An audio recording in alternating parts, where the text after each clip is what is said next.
Hello मु आपण चंदन आपण पे नहीं के साइंस रो सेट ए रो क्वेश्चन आंसर लेट्स सी तो 2026 एनुअल साइंस क्वेश्चन क्लास 6 रो सेट ए रो क्वेश्चन आंसर चलो देखिबा। तो एक नंबर टी देछि उपरोक्त रासायनिक समीकरण को समतुल करिवो ए और बी रो मान केते तो आंसर हबो ऑप्शन नंबर बी 1 रो 3 4। दुई न देछि प्रदत्त परिघटना मध्यरु केउटी विघटन प्रक्रिया देखा जाय तो आंसर हबो ऑप्शन नंबर सी 2 रो सी आई एन 3। 3 नंबर प्रशमीकरण प्रक्रिया पर केउं दुईटी उपादान आवश्यक 3 नंबर डी अम्ल क्षार। 4 गोटे द्रवणर नील लिटमस को लाल परिणत कले तार पीएच केते हम आंसर हम 5 option number D 4 D 5। Urging रोग को चिकित्सा करने केउटी व्यवहार करा जाय परिबा आंसर हम ए केवल 3 प्रति अम्ल जोटा हम एंटासाइड हम यूज करछे।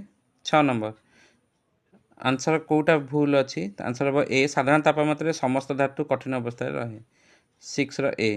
7 नंबर सिनेबार को वायु उत्तप्त कले केउ उत्पादनटी मिले आंसर हम Hg2 ऑप्शन नंबर ए। खाद्य डबागुड़िक जिंक द्वारा प्रलेपन होई टीण प्रलेप होता है यार कारण है जिंक टीण ठारू अधिक प्रतिक्रियाशील।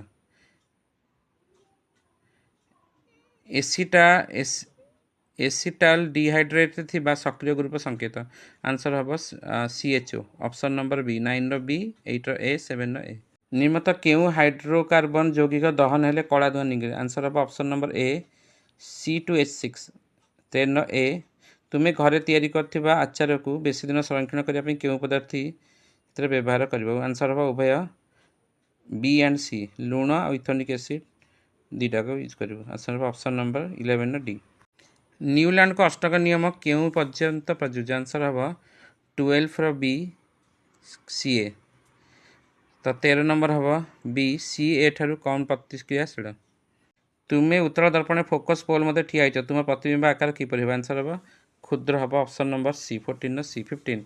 शब्दकोशर छोट छोट अक्षर पढ़ाई तुम्हें केउ प्रकार लेंस व्यवहार कर आंसर हम option number C option number D 15 D 5 सेमी फोकस दूरता विशिष्ट उत्तल लेंस। गोटे उत्तल दर्पण को वक्रता व्यासार्ध 24 सेमी हेले पकेब formula F equal to R by 2 24/2 answer हम 12 सेंटीमीटर पकेब F equal to R by 2।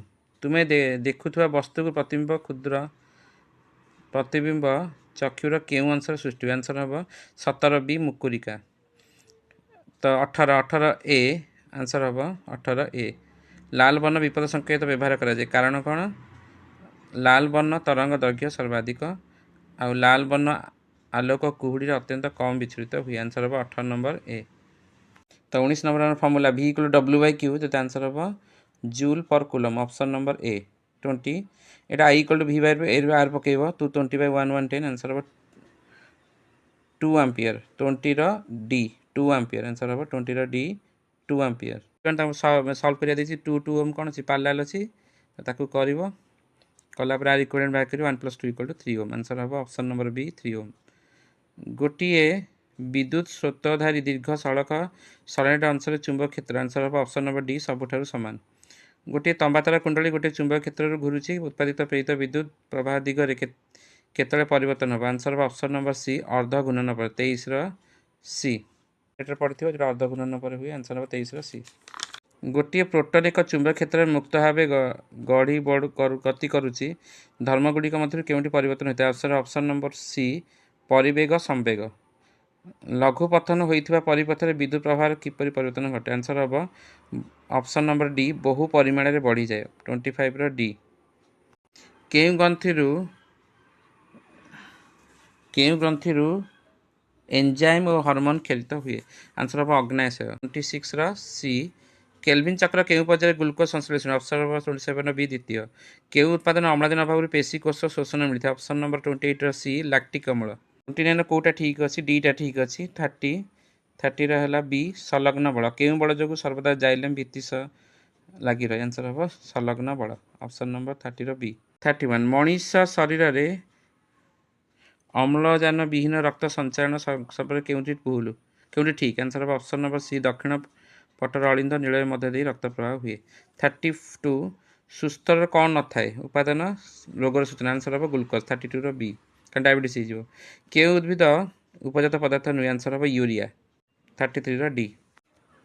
କେଉଁ ଫଟୋ ହର୍ମୋନ୍ କୋଷ ବିଭାଜନ ହାର ବୃଦ୍ଧି ପାଏ? ଆନ୍ସର୍ ହେବ ସାଇଟୋକାଇନିନ୍। କେଉଁ ଯୋଡ଼ିଟି ଅସବୁଜ? ଆନ୍ସର୍ ହେବ ଏଡିନାଲ୍ ଗ୍ରନ୍ଥି ଜୈବିକ ଖୋଳି। ଏଇଟା ଠିକ୍ ନୁହେଁ। ସମୟ ବିଭାଜନ କେଉଁ ଉପାଦାନ ନୂତନ ଗୁଣସୂତ୍ର କୋଣ ଭି ଧାରଣ କରେ? ଆନ୍ସର୍ ହେବ ଉତ୍ତର ଅବସ୍ଥା। 36ର ସି। ଭ୍ରୂଣ କୋଷରେ ଗୁଣସୂତ୍ର ସଂଖ୍ୟା କେତେ? 3n। ଆନ୍ସର୍ ହେବ 37ର ସି। ଯୁବକ୍ରାନ୍ତି ପରେ ପ୍ରତି ମାସରେ କେତୋଟି ପୂର୍ଣ୍ଣ ବିକଶିତ ଡିମ୍ବାଣୁ ଡିମ୍ବାଶୟକୁ ବାହାରି ଡିମ୍ବାବାହୀ ନଳୀ ମଧ୍ୟରେ ପ୍ରବେଶ କରେ? ଆନ୍ସର୍ ହେବ ଅପସନ୍ ନମ୍ବର A1। ଏଡ୍ସ ଚିହ୍ନଟ ପାଇଁ ସବୁଠାରୁ ବିଶ୍ୱସନୀୟ ଉପାୟଟି ହେଲା option D western blotting. Option number D 39ର ଡି। ମେଣ୍ଡେଲ ତାଙ୍କ ପରୀକ୍ଷଣରେ ଚୟନ କରିଥିବା ମଟର ଗଛର 7 ଯୋଡ଼ା ବିକଳ ମଧ୍ୟରୁ କେଉଁଟି ଅନ୍ତର୍ଭୁକ୍ତ ନୁହେଁ? ଅପସନ୍ ନମ୍ବର ହେଲା ଡି ମଞ୍ଜିର ରଙ୍ଗ। 40ର ଡି। ଦ୍ୱିସଙ୍କରଣ ପରୀକ୍ଷା ମେଣ୍ଡେଲ କେଉଁ ନିୟମ ପାଳିଥିଲେ? ଅପସନ୍ ନମ୍ବର 41ର ସି ସ୍ୱାଧୀନ ଅପବିହନ ନିୟମ। କେଉଁଟି ଅନୁରୂପୀ ଅଙ୍ଗ? ଆନ୍ସର୍ ହେଲା ପତଙ୍ଗର ଡେଣା, ବିହଙ୍ଗର ଡେଣା। ଆଜିର ମାନବ 5 ଲକ୍ଷ ବର୍ଷ ପୂର୍ବେ କେଉଁଠି ବସବାସ କରୁଥିଲେ? ଆନ୍ସର୍ 43ର ଏ ଆଫ୍ରିକା। କାର୍ବନ ପରିମାଣ ଅନୁସାରେ କେଉଁଠି ଉତ୍କୃଷ୍ଟ ଧରଣ କୋଇଲା? ଆନ୍ସର୍ ହେବ ଆନ୍ଥ୍ରାକ୍ସାଇଟ୍। 44ର ଡି। ବୀଜାଣୁକୁ ପରିସଂସ୍ଥାର କେଉଁ ପ୍ରକାର ଉପାଦାନ ଅନ୍ତର୍ଭୁକ୍ତ କରାଯାଇଛି? ଆନ୍ସର୍ ହେବ ଅପସନ୍ ନମ୍ବର ବି 45ବି ଅପଘଟକ। 46 ପରିସଂସ୍ଥାର ଉପାଦାନ ସ୍ତରରେ ଶକ୍ତିର ପରିମାଣ 1000 କ୍ୟାଲୋରି ହେଲେ ମାଂସାଶୀ ସ୍ତର 2ରେ କେତେ ଶକ୍ତିର ପରିମାଣ ହେବ? ଆନ୍ସର୍ ହେବ 10 କ୍ୟାଲୋରି। କେଉଁଟି ନବୀକରଣ ଯୋଗ୍ୟ ପ୍ରାକୃତିକ ସମ୍ପଦ? ଆନ୍ସର୍ ହେବ ଜଳ। ଜଳକେ ସରିବନି, ଅସରନ୍ତି ଅଛି ପୃଥିବୀରେ, ତ ଜଳ। ଓଡ଼ିଶାର ଚନ୍ଦକା ଡମପଡ଼ା କେଉଁଠି ପ୍ରସିଦ୍ଧ? ଆନ୍ସର୍ ହାତୀ ପ୍ରକଳ୍ପ। ଜାଣିଛ ଚନ୍ଦକା ହାତୀ।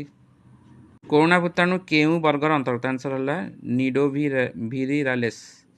କୋଭିଡ୍-19 ରୋଗକୁ ବିଶ୍ୱ ମହାମାରୀ ଘୋଷଣା କରାଯାଇଥିଲା? ଆନ୍ସର୍ ହେବ 11 ମାର୍ଚ୍ଚ 2020। Thank you. ଜୟ Jagannath. Please like and subscribe my channel.